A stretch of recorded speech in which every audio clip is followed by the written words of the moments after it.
श्री कृष्ण, जय श्री राधे, जय भगवत गीते, जय गुरुदेव। ओम ओम ओम। आज श्रीमद् भगवत गीता जी के द्वितीय अध्याय श्लोक 21 का भावार्थ।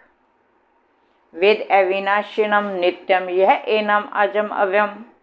कथम स पुरुषे पार्थ कम घात्यंती हंति कम। हे अर्जुन, जो मनुष्य इस आत्मा को नाश से रहित, नित्य स्वरूप, अजन्मा और नाश से रहित जान लेता है, वह मनुष्य कैसे किसी को मरवा सकता है और कैसे किसी को मारता है। आत्मा की पूर्व स्थिति को बतलाते हुए भगवान पुनः उसी के तत्व पर अर्जुन को समझाते हुए कह रहे हैं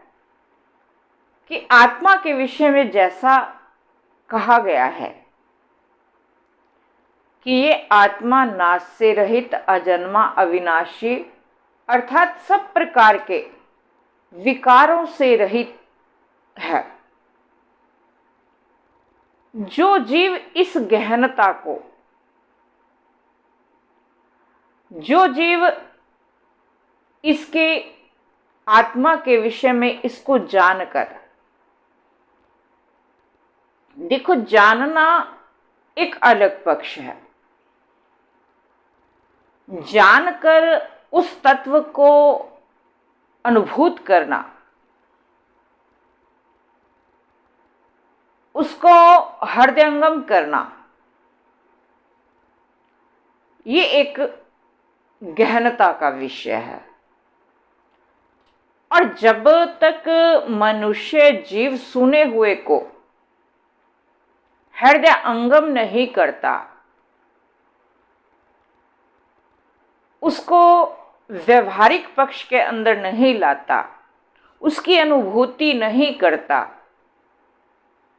जब तक ज्ञान विज्ञान नहीं बनता, जब तक ज्ञान को प्रैक्टिकल नहीं बनाते, तब तक ज्ञान का जो पूर्ण लाभ है वो जीव को प्राप्त नहीं होता।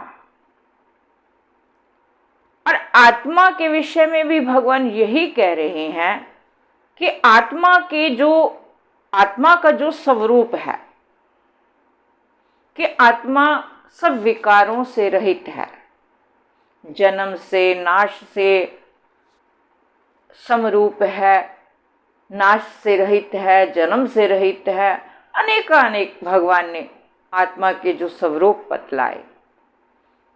तो भगवान कहते हैं इस स्वरूप को जो जान लेता है, जो आत्मा के तत्व को पहचान लेता है, वह मनुष्य, ऐसा मनुष्य कैसे किसी को मरवाता है और कैसे किसी को मारता है। अर्थात जब इस प्रकार की आत्मा के विषय में अनुभूति हो जाती है कि आत्मा तो इन सब विकारों से, द्वंद्वों से परे है, तो वह पुरुष ना तो किसी को मारता है और ना ही मरवाता है। एक स्थूल शरीर के द्वारा दूसरे स्थूल शरीर का नाश होना, एक स्थूल शरीर के द्वारा दूसरे शरीर को मारा जाना, जब ज्ञान व अज्ञानता के कारण जीव इसको मरना मारना मान लेता है, और अज्ञानता के कारण ही जीव को शोक होता है। लेकिन जब जीव आत्मा के तत्व को पूरी तरह जान लेता है, पहचान लेता है, उस ज्ञान की जब अनुभूति हो जाती है, तो भगवान कहते हैं कि ऐसा पुरुष ज्ञान के द्वारा जब इस बात को समझ लेता है कि आत्मा अजर अमर अविनाशी है, नाश से रहित है, तो ऐसा पुरुष जानकर कि ना आत्मा मरती है ना मारती है, तो फिर ऐसा व्यक्ति व्यर्थ में शोक व्यक्त नहीं करता, क्योंकि वे आत्मा के वास्तविक यथार्थ रूप को समझ लेता है। वो जान लेता है कि शरीर रहे ना रहे तो आत्मा तो रहने वाली है और मरने वाली नहीं है। मरने वाला अगर कोई है तो वे यह स्थूल पंच भौतिक शरीर है, वो तो यूं भी रहने वाला नहीं है। तो भगवान आत्मा की गहनता को आगे और भी समझाते हुए पूरे तत्व से अर्जुन को भगवान इस तत्व की महत्ता को बताना चाहते हैं कि किस प्रकार जीव आत्मा के विषय के में आत्मा के विस्तृत रूप को जानकर संसारिक मोह से, राग से, द्वंद्वों से, शोक से ऊपर उठकर इस आत्म तत्व को पहचाने, अर्थात अध्यात्म तत्व को, अपने आप को पहचाने। जो आत्म तत्व को जान लेता है वो सब प्रकार के अध्यात्म को जानने वाला हो जाता है, स्वयं को जानने वाला हो जाता है। इसीलिए भगवान अर्जुन को आत्म की विस्तृतता, आत्म के इस विस्तार स्वरूप का